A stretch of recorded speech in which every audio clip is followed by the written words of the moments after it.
বিসমিল্লাহির রহমানির রহিম। সুপ্রিয় দর্শক, আসসালামু আলাইকুম। আমার আজকের রেসিপি বুটের ডাল রান্না। আমাদের দেশের জনপ্রিয় একটি রান্না হচ্ছে বুটের ডাল। আজকের পর্বে আমি বুটের ডাল বা ছোলার ডাল খাসির কলিজা দিয়ে রান্না করে দেখাবো। এটা সাদা পোলাও, গরম ভাত, রুটি বা পরোটার সাথে সব কিছুর সাথে খেতে অসম্ভব ভালো লাগে। তো আমি রান্নায় চলে যাচ্ছি। এখানে আমি 200 গ্রামের মতো ডাল নিয়েছি, আগে থেকে ভিজিয়ে রেখেছিলাম, পরিষ্কার করে ধুয়ে নিয়েছি।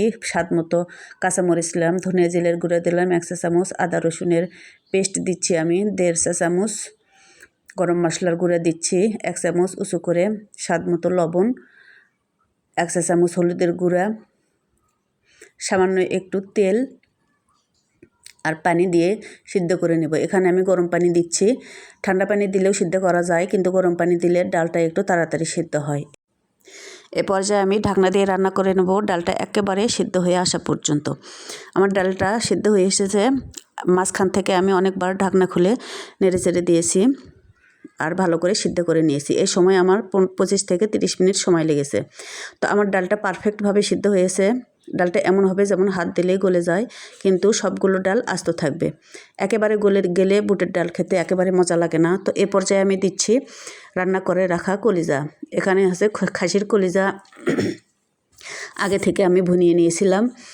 এই কাজটি করলে রান্নার সময় অনেক বেঁচে যায় আর কি। যারা ব্যস্ত রাঁধুনি আমরা, সকালবেলা তাড়াহুড়ো করে রান্না করতে হয়। তো এভাবে করে আগের থেকে কিছু প্রিপেয়ার করে রাখলে পরের দিনের রান্নাটা সহজ হয়ে যায়, এই আর কি। তো আমি কলিজার সাথে ডালটা ভালো করে মিশিয়ে নিয়ে আমি পানি দিয়ে একটা বলক তুলে নেব। যেহেতু আমার কলিজাও রান্না করা, বুটের ডালটাও আমার পারফেক্টভাবে সিদ্ধ করা। তো ঢাকনা দিয়ে 3-4 মিনিটের মতো রান্না করে আমি বলক তুলে নিলাম।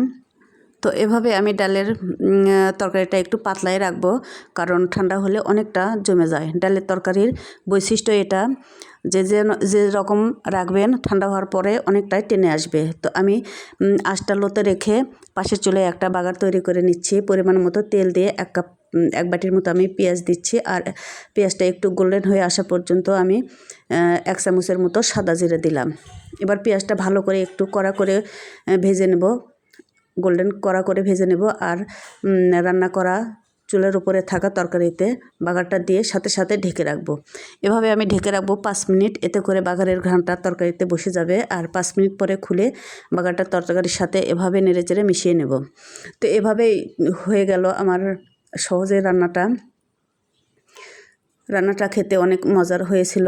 তো এভাবে আমরা শর্টকাটে একটা রান্না করে নিতে পারি। তো আমার রান্নাটা একেবারে পরিবেশনের জন্য রেডি।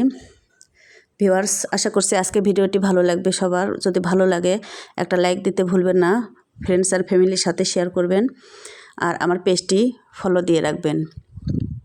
যারা ইউটিউব থেকে দেখছেন, প্লিজ আমার চ্যানেলটি সাবস্ক্রাইব করে রাখবেন, যাতে করে, আর পাশে থাকা বেল আইকনটি প্রেস করে নেবেন, যাতে করে নোটিফিকেশনটা দ্রুত আপনারা পেয়ে যান। তো আজকে বিদায় নিচ্ছি, আরেকদিন ফিরবো নতুন একটা রেসিপি নিয়ে। সে পর্যন্ত বিদায়, আল্লাহ হাফেজ।